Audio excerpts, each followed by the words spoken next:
The Solo Show is brought to you, as always, by Victor Naraki Realtor, serving Disney in the greater Orlando area with celebratingflorida.com and disneyatyourdoorstep.com. Coming up on The Solo Show. Jennifer, welcome to the show, and how are you today? Thank you. I am fantastic. Beautiful day in California. Yes. Well, happy for you, I guess. What is it? Let me look at my watch here. What's the temperature outside? Minus 18 Celsius and snow flurries. I think we're at 64 degrees outside right now. Okay, just shut up now. Stan welcomes first-time guest host Jennifer Juhl to the Solo Studios to talk about, well, more than the weather. Jennifer was recently on the game show Let's Make a Deal, and Stan said, "Hey, that's a winning topic." See what I did there? That and a whole lot more coming up right now on The Solo Show. Realtor Victor Naraki makes living near Walt Disney World a reality, specializing in all the communities surrounding Disney. Whether you're looking to relocate or invest in a new property, maybe you want a vacation home for your retirement. With over a decade of experience in the area, Victor will adapt to your needs, help you find the right property, or get you the best price for your property. Reach out to him today on his website, celebratingflorida.com, or at disneyatyourdoorstep.com. Follow him at Victor Naraki Realtor on Facebook, and don't forget to tell him that The Solo Show sent you. Hey everybody, it's Paul Sun-Hyung Lee, and you are listening to The Solo Show, so stay tuned. Here it comes, the most entertaining podcast on the internet. This is The Solo Show. Jennifer Juhl, come on up to the microphone and pull up the guest host's chair. Tell us about your experiences on Let's Make a Deal on another Solo Show. And now, please welcome your host, the man who still thinks that Animal would win in a drum battle with Dave Grohl. Here's Stan Solo. And my guidance counselor said having a voice like a game show announcer wouldn't get me anywhere. Hello and welcome to this edition of The Solo Show. I am Stan Solo, as always, and joining me today, I got a very special guest, Jennifer Juhl, and she went on Let's Make a Deal, and I thought, what an interesting idea for a topic, because let's take a break from the Disney stuff for a little bit. I know you're a big Disney fan. That's how I got to know you, was through Disney Facebooks and all that. Oh, yeah. But let's talk Let's Make a Deal. Jennifer, welcome to the show, and how are you today? Thank you. I am fantastic. Beautiful day in California. Yes. Well, happy for you, I guess. What is it? Let me look at my watch here. What's the temperature outside? Minus 18 Celsius and snow flurries. I had my snowblower out this morning. It was... I think we're at 64 degrees outside right now. Okay, just shut up now. Beautiful and sunny. Anyways, welcome to the show. So I thought, so you're posting on Facebook that you were on Let's Make a Deal. And I thought, this is fascinating because being from where I am, that's like the furthest thing I ever really think about. Mind you, I don't know if you know this or not, but I'm not sure if he was the original host, but he was a long-time host of Let's Make a Deal, Monty Hall. Yes. He's from Winnipeg. He's from my hometown, and he's actually a bit of a local hero here. And there's actually a street called Monty Hall Street or Road or Avenue or something like that. And they named it after him, obviously. I don't know why they didn't name a hall after him, because that would have made more sense to have the Monty Hall. But yeah, it's a residential street and people live on it, and it's kind of cool that, you know, we got this connection. Yeah, that's really cool, actually. I did not know that. Yeah. I think he started off doing local news and all that, and then somehow he moved to Burbank, California, where they film Let's Make a Deal. And he got the thing. So you were on Let's Make a Deal. Now, we were kind of talking a little bit before we went on hit record. This is not your first game show? No, this is not my first game show or my first time on Let's Make a Deal. This is actually my third time getting on Let's Make a Deal and getting on stage and playing and winning. All three times I got on stage, and all three times I won the prize, a prize that you could win. A lot of the times there are games where you can risk it and go for bigger prizes, or the curtain or whatever. The first time I played the show, I believe I took it really cautious, and I just left with the cash that he offered me at the get-go. The second time won. Hang on, don't run away. So the first time you took the cash, how much was it? It was $1,300. Oh, I believe it was $1,350 $2, I believe, if you want to be precise. Okay, that's not too bad. That's decent. It's decent. And then on Let's Make a Deal, they have, I guess, that you could play the big prize at the end. You were not picked for that, I'm guessing. No. Okay, so you got the $1,300 your first time. Now, second time you won again. Yep. That once again, I kind of played it safe and I did not go any further, but I won a watercraft. I won a Sea-Doo. I don't quite remember how much it was worth. I do remember it being extremely expensive and that I had to pick it up with a trailer in LA. So it was kind of a pain in my butt. But did you keep it? Did you sell it? What happened with this? I sold it. Okay. I was in my late 20s and I lived in an apartment and we live in California. Where do you put it? Yeah, like I was gonna say. I didn't own a trailer. I was just like, okay, I literally got rid of it within 24 hours of owning it. But I was on the show and I did have fun and it was fun.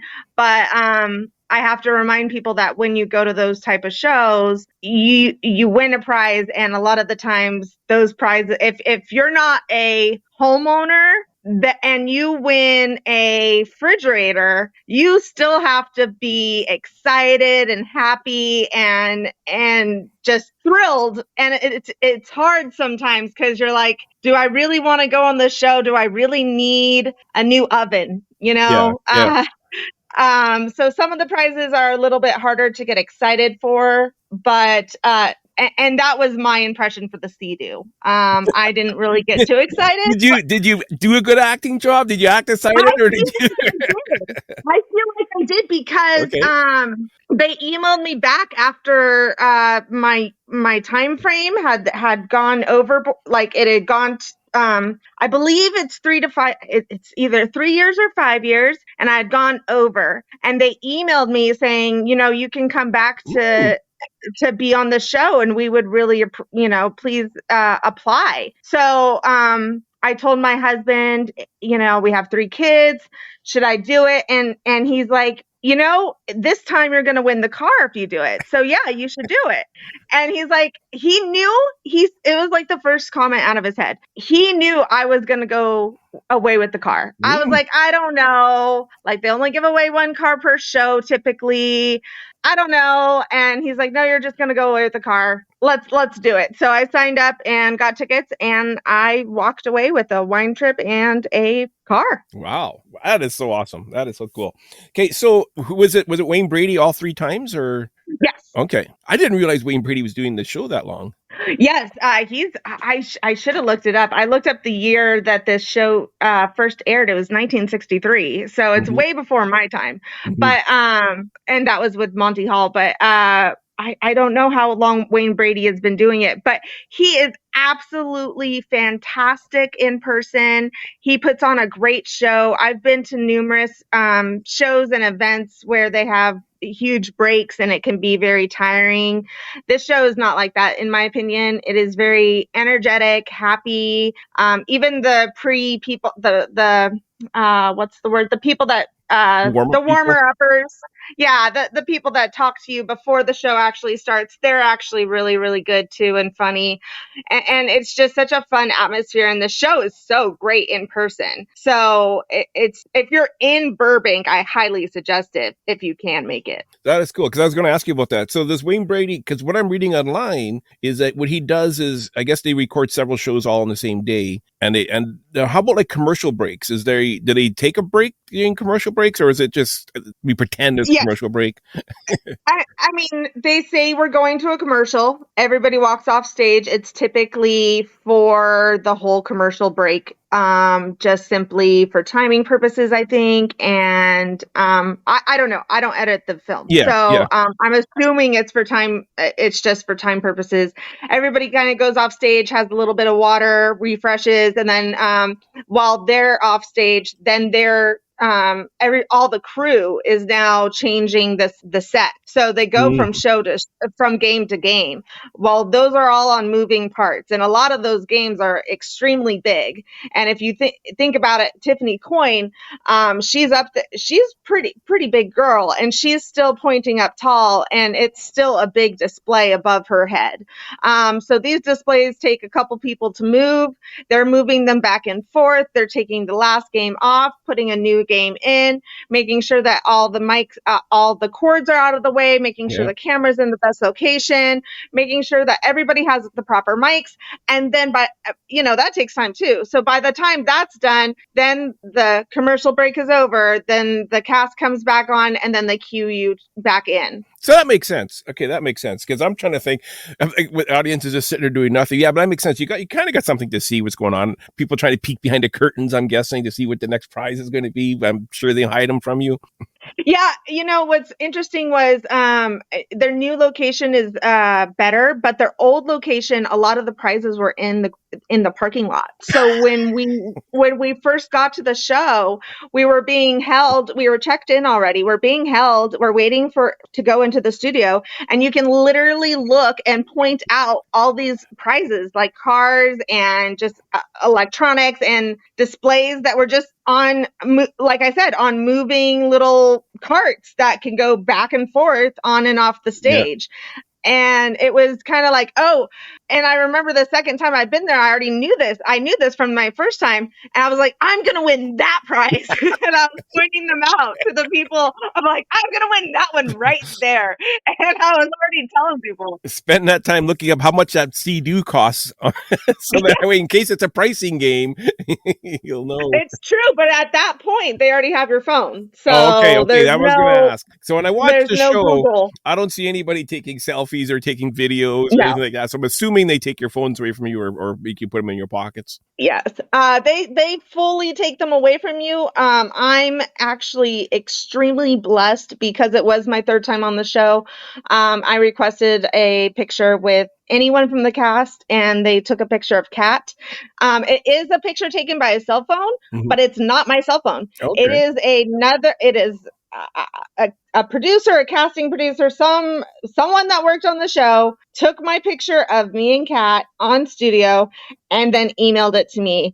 And I was just so blessed. I was so happy and so ecstatic to get that photo because they literally are pushing you out the door. They're like, no, we got to get the studio cleared. They have to literally clean it, vacuum it, make sure that there's no confetti, no nothing on the floor. No one can slip, no water. That's why they don't allow food or water, make sure everything is spotless before they tape the next taping, which seems incredibly quick because they take you to go to the bathroom. And then by the time you're done with the bathroom, they're already ready to start filming again. Okay. Now, you see that they emailed you and they said, hey, you know what, if you want to come back, you're eligible now. Did they tell you you'll be on the show, or did they tell you there's an opportunity to be on the show? Like, how does that work?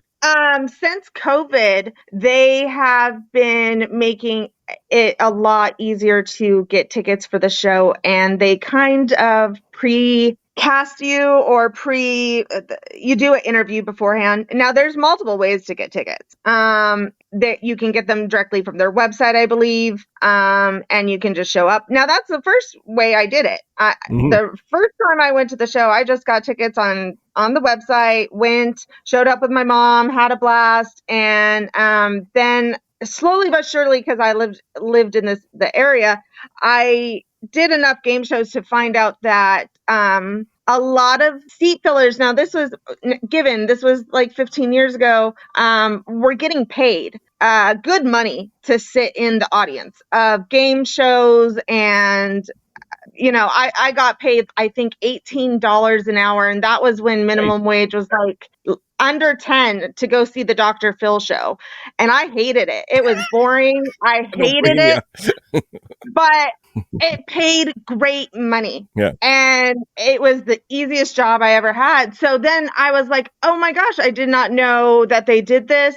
And so my second time, I went through a casting agency that paid me to go. Okay. And if I was not on the show physically, they were going to pay me X amount of dollars per hour to be there on time, dressed appropriately, not drunk, staying until the end of the taping, not making a big fuss. As long as you abide by their rules, they pay you. And so that's how I got on the second time. And the third time, remember, this is after COVID. Mm-hmm. Now they're interviewing people, because if you watch Let's Make a Deal, when I was on it not last time, but the time before in 2018, the audience is huge. There's probably a good 150 people in the audience.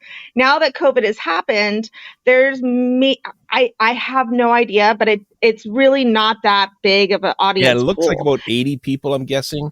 There's really not your odds of, once you're in the audience, your odds of playing. I think when I was there, I did the odds because they're filming 3 shows per day. Mm-hmm. The odds are roughly 1 to 3, 1 to 4. Wow. Just to be on the show in general. So when you walked into the studio and you sat down, you didn't know at that time you were going to be picked for sure. It was still a shock to get picked. Okay. That's it's good. Still a shock. That's good to know. Yeah, because that's how I always imagined it to be. That's how I always pictured it to be. Oh yeah, no. They don't tell you, oh, we're gonna pick you for this and this and this. But like I said, if you actually physically watch the show and you know how many tapings they're going to be doing in one day, statistically, the odds of you getting picked are pretty good. Mm-hmm. So I would always just look at statistics. As you know, once you're in the studio, you have very, very good odds. Yeah, very cool. Now, something I noticed while watching the show is that everybody tends to sit in their seat and they don't move. Like nobody ever stands up and applauds, and nobody ever. Do they tell you these type of rules ahead of time, or is that just something that comes? Is that a rule? Stay in your seat. Yes, we are supposed to stay in our seats. I think this is more or less after COVID. Okay. But even prior to COVID, they want you to be super energetic. Mm-hmm. Jumping and happiness is awesome, but they don't want you flailing about. They don't want you running up to whoever and giving them a hug because. Well, yeah. You know what I mean? But no, I cannot. And I've heard stories of people doing crazy things, but I'm not joking. And they tell you over and over, don't do this, don't do this, don't do this. And I'm not even joking. And remember, they're filming 3 shows in a day. Wayne Brady, his time is precious. This guy is on stage and they're filming the game, and he just goes on a tangent of rapping, and it's literally like he will not stop. And Wayne is trying like a contestant or one of the contestants. He just would not stop. Gosh. Like they almost had to stop. They literally stopped taping. And told him to okay, we're done. We have to finish the game. Can we start filming and do the game now?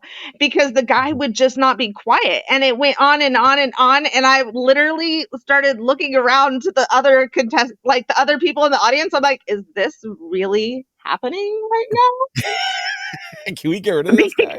Because there's the famous story of Bob Barker where somebody jumped and they hit him and his mic chipped his tooth, and that shut down production for a while. See, and on Price is Right. I would believe it, because everybody gets so excited, especially with the Price is Right, because with that venue in particular, it's just, and I haven't been to it after COVID, but prior to COVID, it was so packed. And Bob Barker, he just packed those seats. He would bring the crowds, and I miss Bob Barker.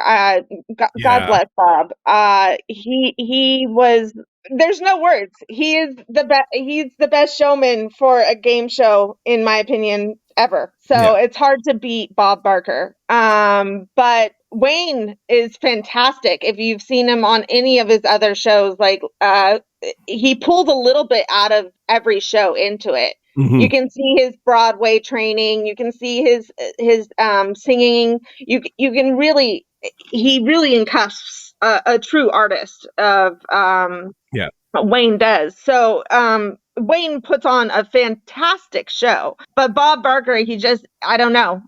He just had that magic, you know? Yeah. He walked into he's the type when he walks into him, everybody notices. Yeah. So you get in, they take your phone away. Oh, costumes. They encourage you to wear a costume, I'm assuming, because everybody's in costume. Yes. I'm assuming there's rules because I don't see people dressed up like Mickey Mouse or Cinderella or Daffy Duck. I always see kind of generic. You came dressed as a fire person or a fireman. Yeah. I'm assuming that's one of the rules. Yes. Just like I'm sure with any filming, if you're going to be an extra in a movie or on a commercial or any type of filming, anything of anywhere of any type that's going to be on TV or multimedia film, they typically don't want you with any logos. Yeah. They don't want you advertising anyone else's product. And that includes costumes. So when you're wearing a costume of Snow White, for example, that is promoting Disney, whether you like it or not. And all the CBS is not Disney. Yeah. So we have to remember that. Now they do let certain things slide. Yes, you will see Snow White-esque things on there. I've seen, Alice in Wonderland on there, but when they come up, they just say that they're a princess. Okay. Or they will never say who they really are.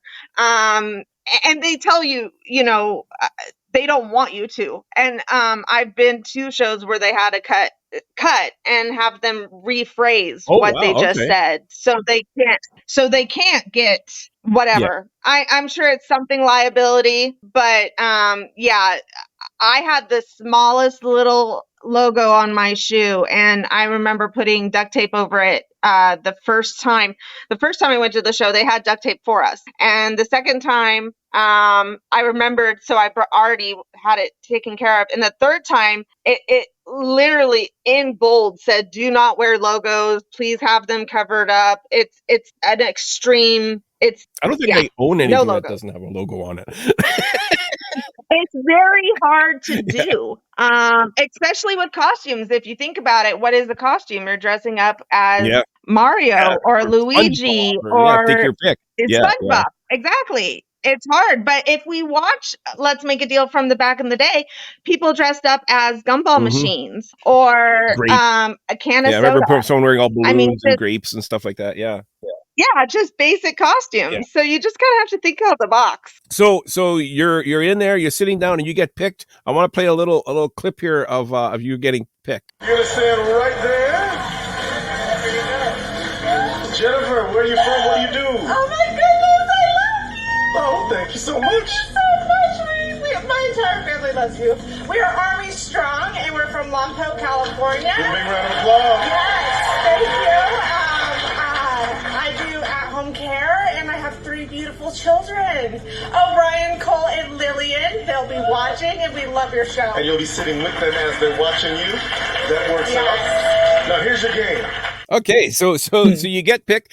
Now, I noticed that the old times, he kind of used to put his arms around people and stuff like that. I'm assuming since COVID, they're now kind of separating contestants and Wayne. Yeah, with all of my experiences with game shows, I've never seen any host really get close to the contestants, no matter when it was filmed, who it was, or what show it was. But I'm not saying that it doesn't happen. I'm just saying it feels like there's such a divide between the contestants and the host. Yeah, you really. I know that we're not allowed to just go hug them. We're not supposed to touch them in general. So there's a good, I would say 5 to 6 feet, which encourages us to not touch them because there is such a distance. And I really think that that's a safety. That's safety for everybody. So we mentioned that it's a kind of a smaller crowd now, but they're just as boisterous as ever. That's got to be sound effects adding the cheers in there. I think so, but depending on the people that they have in the audience, sometimes it is really, really loud, even with a small amount of people. Yeah. Because the room is so small too. A lot of people don't realize that these studios are they're huge, but Yeah. they're small. So the sound tends to echo because the room is so small for the amount of people that are in Okay. the room. So you get picked up. You get picked to come on down or come on up or whatever they call it on Let's Make a Deal. So at this point, you don't know what the game is going to be. You don't know what the prize is going to be or anything at that point. So how does this is there cuts in the break in the recording, or is it kind of what we see is what we get? So they film the whole everything. They typically do not cut unless there's like a fumble. They drop Some guy rapping for 20 minutes. Yeah, someone rapping for 20 minutes. They drop one, and even if they dropped one of something of the displays, they typically just roll with it. You'll see things like that on the show as well. Yeah. They typically don't cut unless, like I said, someone just keeps on talking forever and they can't really. But with my game in particular, I did notice that they did cut about, I don't know, probably about a minute from it. Just because my game in particular took forever. If you watch the whole thing, if you watch the show, statistically, people drop out of that game early. Yeah. They're like, okay, I won a prize. I know it's either I'm going to win another prize or I'm going home with nothing. They usually leave with the basic prize. Yeah. That's typical. So when you came on, you said you kind of went out early the first two times. Was your I don't care what happens, I'm going to go for the big prize. Is that your goal? Yeah, pretty much. Okay. Mindset going in on the third time on the show, I pretty much was like, I've been on other shows, I've done other things, I've won prizes before, but I've never had the big prize. And I kept on saying, if I get the option of going for the gold, I'm just going to go for it. Okay, so let's see what the prizes were here. I'm going to play another little clip here. With 3 things. Let's start with curtain 1, Tiffany. It's a luxury wine experience. Ooh. You and your friends will become winemakers for the day in this immersive wine blending class. You'll hop on a party bus and travel to Southern California's Temecula wine region, where you'll spend the day at a premier winery and create your own red wine. Then you'll sip and savor a glass of your own unique blend and take a bottle home to enjoy after it ages to perfection.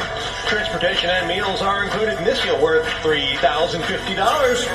Ooh, that's fancy. That is fancy. That's fancy. You could also win this, curtain number 2. It's a home theater. Ooh. Watch your favorite movies on this 65-inch OLED 4K smart TV with built-in Wi-Fi and Bluetooth. You'll also wrap your room in immersive surround sound with this Dolby Atmos speaker system from Platin Audio. Plus, from Nomadic, we're including the R150 and X300 portable projectors with built-in batteries, premium Harman Kardon speakers, and the ability to create a phenomenal 100-inch picture. This deal's worth $5,843. Man, that was a long description. Yep. I really want to win that so I can watch Let's Make a Deal on it. Good answer. Good answer. But I really want you to win this so you can come back to Let's Make a Deal. It's a new Kia Forte. You can drive all the way to your own car. It's a blue car. There's wheels. Look at it. This deal's worth $21,315. There you go. How's that? That's all you need to know. You like that? That's all you need to know. That's all you need to know. All I need to know is it's blue. I love it. It's beautiful in blue. Well, let's see if we can win it by playing Race to the Finish. So it's blue and it has wheels. That's all you need to know. The Kia Forte.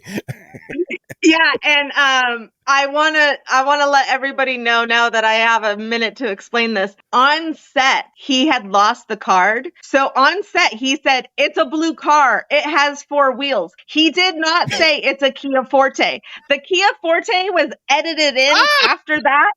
So throughout the game show, I'm saying I want to win the blue car because they had not told me what kind of car it was.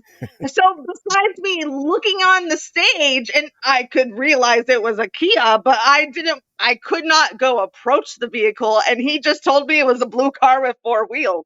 So every time I want that blue car with 4 wheels. Exactly. So when they asked me if I wanted to win it, I was like, yes, I want to win the blue car. That is funny. So you had 3 opportunities. You had the wine experience, the home theater, the Kia Forte. You could win one, you could win all, or you can win the Zoink. At this point, you don't know yet. So what game did you play? This one is a hard game to explain. I'm not sure. I don't know if I'm sure it has a name. But I said did the name not. on this clip, but honestly, I can't even remember. But it's like a card game of some sort. It's a card game. I'm not sure how many decks there are, but you have to pick a specific number of hearts, spades, diamonds, or clubs. And like you said, you could get the zonk and go home, which I believe you only have to get 3 of those. Or you could get, I believe it was 5 or 6 for the car. And then it goes down, it tiers down to the home entertainment. And then it tiers down to the wine trip. And then it tiers even further down to the going home. Right. So you had already won the wine experience. Yes. You could go home with that, or you could keep going. Yes. So now you kept going, and you ended up. Well, let's play the clip.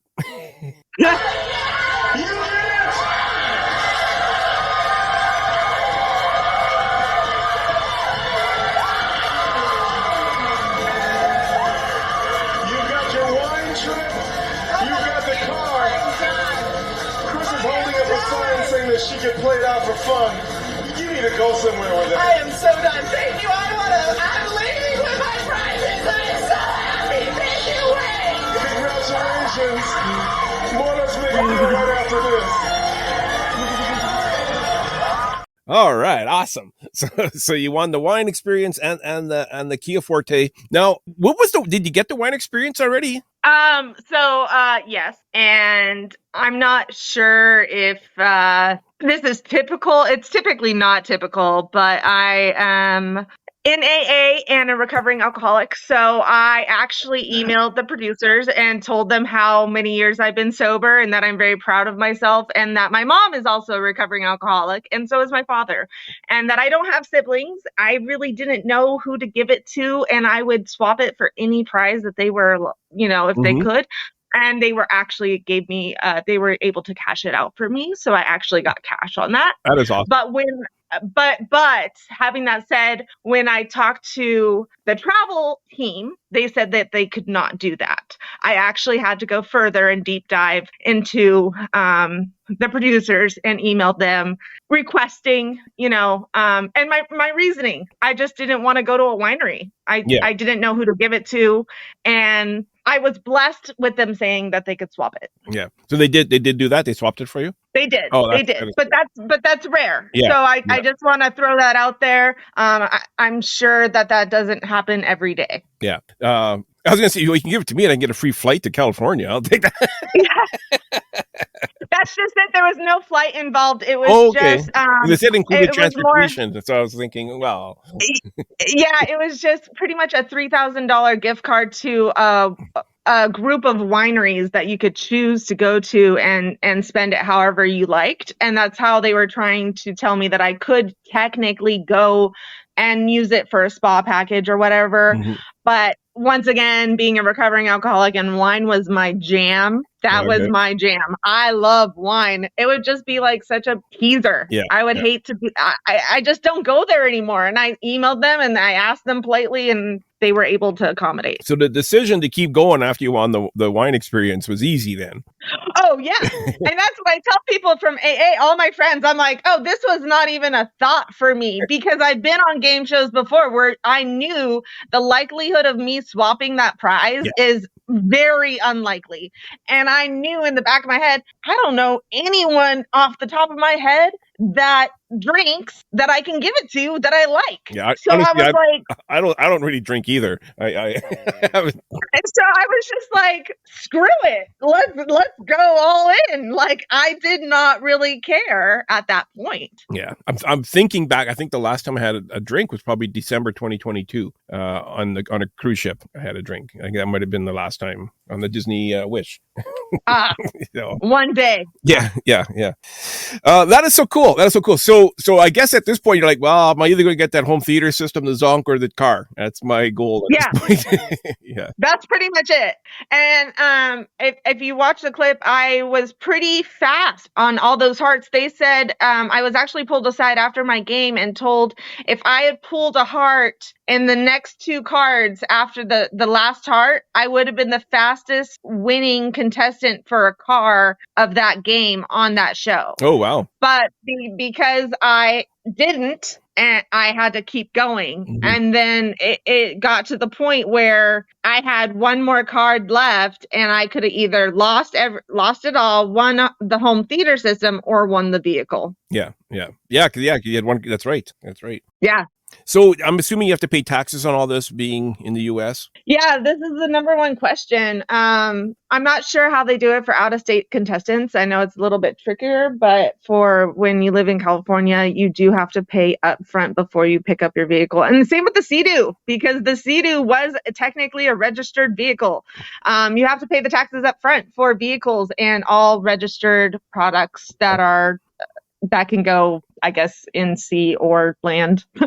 I did have to pay all the taxes up front. I was unable to, and the next question that people asked me was I able to upgrade my vehicle? I was not able to add floor mats. Sad but true. It did not come with them. Oh, wow. Yeah. Oh, It is bare minimum. Yeah, Amazon's your friend. Yeah. Everyone, every prize is different. Every prize is given by a different manufacturer or a different corporation, and they'll have different options. Mine just didn't have floor mats. Yeah. But once again, I wasn't able to upgrade it to any other type of vehicle. The vehicle that I won on the show was the vehicle that I had to claim if I wanted to. And also, because we live in the state of California, that is considered income for that day. Mhm. So that day, I made over $26,000 of income. Yeah. So they're going to tax me again on tax day. Wow. I'd be curious to know, and like being Canadian, we don't pay taxes on prizes. Yeah. Anything you win, it's tax free. And I have heard that if you do win in the U.S., you have to pay the taxes, but then once you get back to Canada, you could send some kind of form and you get the money back. Is how it works if you're Canadian. I'm not sure how it is for other countries or not, but yeah, that's interesting for sure. I'm assuming because you won, you didn't get to just go home right after. You had to stick around and sign some papers and information, all that. How long did that take? Now, back in the day, they used to, and this, Let's Make a Deal since after COVID has changed their, and I don't know when they came into the new set, but when they filmed it, my second show in 2018, this was the second time I won, and they take you after the show and they take you into this office and you're held and you do the paperwork on the time that you played. So if you're the first contestant on the show, doesn't matter what you win, you're the first person to go in and do paperwork. And then they'll do that throughout, and it takes forever, because if you think about it, how long does it take to describe each product to the person, tell them about the paperwork, make sure all the things are signed. You're sitting in that room, depending on when you played at the show, it really did take forever.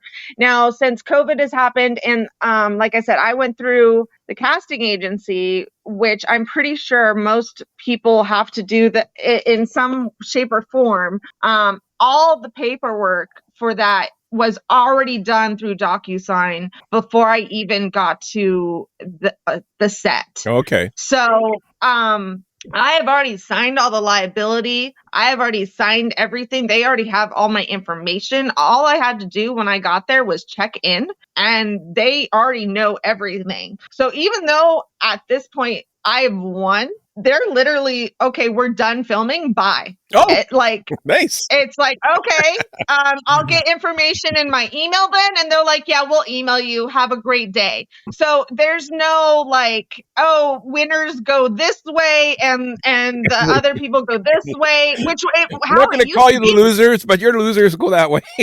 but that's how it used to be. They used to separate us, and then they would take us into a separate office, and everybody would do paperwork, and we would sit there forever.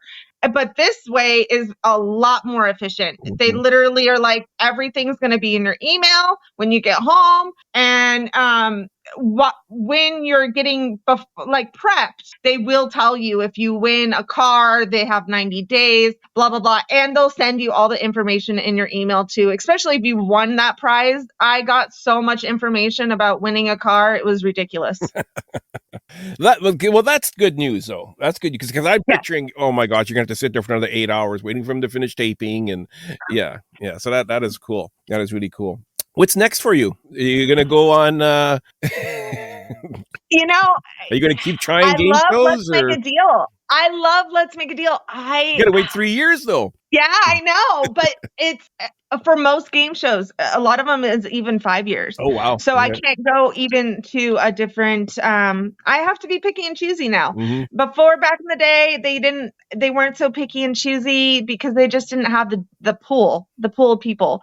They at one point in time, the early 2000s, there was a big gap of people that they could not fill audiences with. Mm-hmm. And you would be shocked. Like I honestly was shocked when I moved to the LA area and found out that like a good 95% of audiences to the show that we see on TV are getting paid to be there. Yeah. I just didn't. I'm shocked. I can't believe that. That is crazy. I just didn't understand the way that they did things. Mm-hmm. But it makes sense because they have to film. They have to make sure there are people in those seats. Yeah. They have to, especially with game shows and with costumes, they have to be properly attired, blah, blah, blah. The first couple shows with Let's Make a Deal, they had a costume store on set. Mm-hmm. You could literally go there with jeans and a shirt and buy a costume, and it's fully approved by the producers because it's provided by the producers. Yeah, like a pirate. And you're fully dressed. Let's remember it's in Burbank. If you're there the night before, you could go to countless places that sell costumes, like theater costumes, things that have been used in movies. And I'm talking renting them is just ridiculously cheap. Mm-hmm. So you could look to the nines if you planned it correctly. But it's just, it's a lot of time and effort. And then, I really can't do any other shows for 3 to 5 years. I would have you can't go on you can't go on like Hollywood Squares or Match Game or any. Oh, wow. Okay. You have to. Yeah. Most of them, it's a major network. So if it's on another major network, I pretty much can't do it for 3 to 5 years. They have to pretty much say it in the liability issues in the fine print, but majority of them, I can't go to Wheel of Fortune. I can't be on Let's Make a Deal or Price is Right. Yeah. I can't be, I can't just go from game show. I think because in the early 90s, early 2000s, there were people that I had met while being casted for some of these shows that literally that's all they did for a living. They were. Yeah, well, I've heard about that people do that. Yeah. And I think that there are more regulations now than there was because there was too many people there was like a few people that you could literally see for like and then see on another game show. And then you would go to a different game show and then they were on that game show. And it became repetitive and that's not what producers like. And that's not what the consumer likes. So they started regulating it more and more. Okay, that makes sense. I gotta say though, like I live in a small city in Canada. It's one of the smaller cities. It's the capital city of Manitoba. But when someone from our city is on any game show like Let's Make a Deal or Price is Right or Hollywood Squares or Who Wants to Be a Millionaire, it's big news. The local station talks to them and everything. Yeah, so it's very cool. Well, I'm glad we had a chance to sit down and talk about all this. Anything you want to add?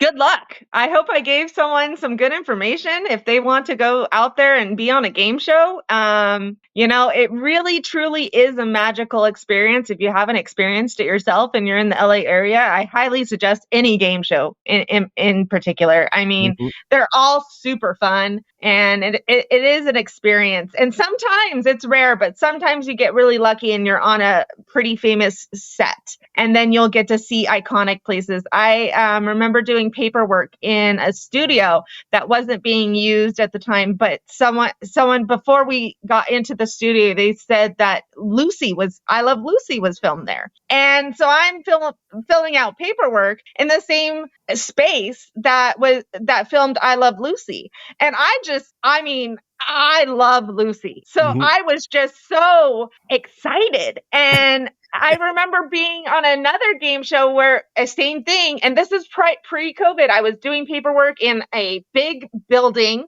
and it was, they had a subway, and you could literally walk around and go in the subway if you wanted to and go look, and nothing was being filmed, right? So once the paperwork was done, I turned it in, and I'm looking at the subway. You would look one way down the subway aisle and you're in New York. You would look the other way down the subway aisle and you're in LA. And I just thought that was so cool that from different angles, you were in different cities, but on the same subway.